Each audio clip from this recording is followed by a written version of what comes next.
So we were just talking about how there seemed to be a general breakdown in competent government and how many of the people who were brought in to be authority were coming from a different background in terms of war or National Guard or military background.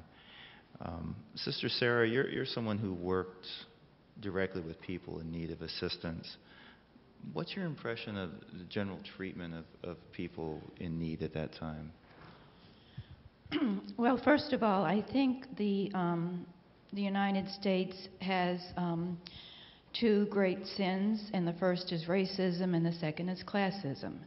And I think that is permeating everything that we have seen on these clips of the documentary, and also in what we experienced in Katrina.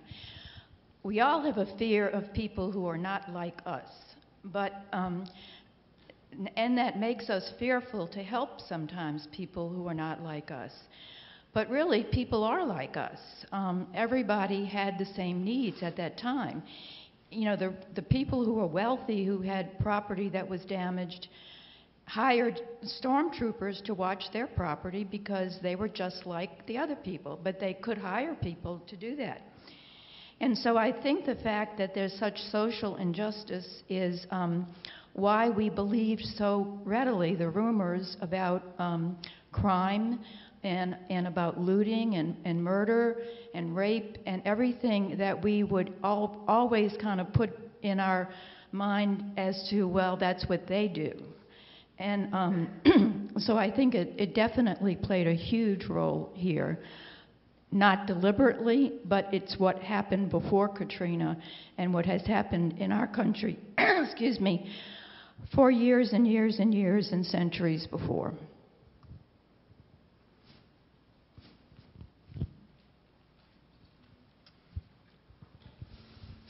I agree with that.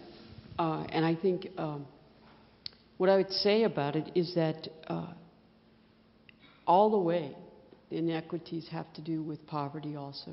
The people who couldn't afford to leave the city, the failure of the city government and the state government and the federal government to do something about evacuating those people. Even some of the comments that were made afterwards when people were sent to Houston and Austin, and people in Texas commented upon the people who were sent to these places. And the situation wasn't any better in the Astrodome than it had been in the Superdome, except maybe they had electricity and air conditioning at that time.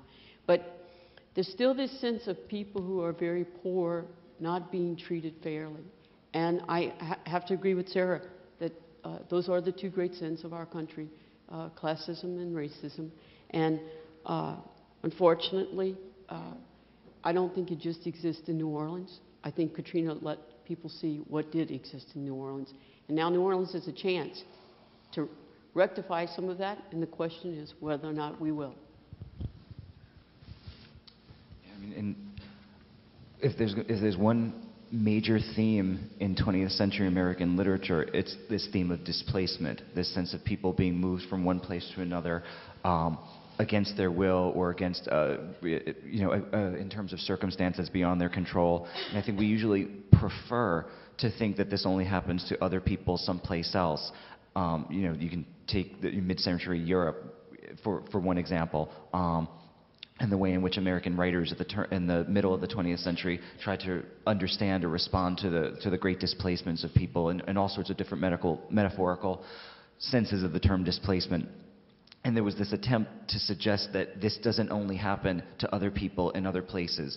Then when it happened in the United States, first in terms of September 11, 2001, and then with Hurricane Katrina, there's still this attempt to suggest that it's other people in other places. And one of the things that the book Zeitoun attempts to do is to try to get the reader to feel as though it's not just other people in other places, it's people very much like them. And maybe that's a little bit of a rhetorical trick or sleight of hand on the part of the author, the fact that the documentarians here very specifically try to look at the poorer areas, whereas Dave Eggers focuses particularly on this middle-class family.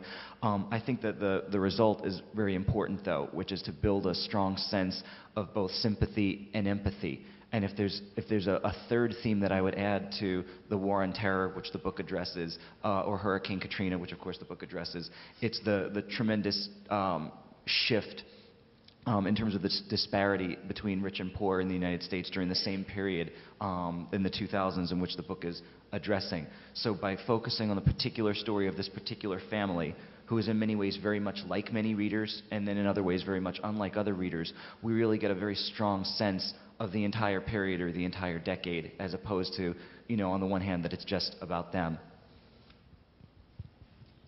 I just have one comment about the work that I was doing. We did set up Mercy Family Center to treat children and families who were from all income levels. And so some people who came to us certainly could pay and had good insurance. Some could pay out of pocket, and others could not pay, and Medicaid at the time would not pay for psychological services, mainly because there was such corruption in the government in New Orleans, well, actually in Louisiana. So we had to set up a very low sliding scale or see people for no cost whatsoever. And they had to come from long, long ways to see us because we were right in the middle, what they call mid-city, and most of those people were from the 9th Ward and 8th Ward and areas that were sort of the fringes of New Orleans proper. So, we actually had to get money to pay for their bus service, and if they couldn't take buses because of the disability of the children, we got money to get cab service for them because there was no mental health service for them in their areas. And I think in a general comment on what we do at the Academy, we focus a lot on teaching about multiculturalism and diversity. Classism is something that's hidden, I think, in our curriculum. It's certainly hidden in the standard textbook curriculum that's taught throughout U.S. high schools. And it is broached some at the university, but oftentimes when we get down to the root of the problem, as you're hearing today from our panelists, a lot of the issues that rise are both in dealing with racism and in classism in terms of resources and following the money and who has money and who has opportunity and who doesn't.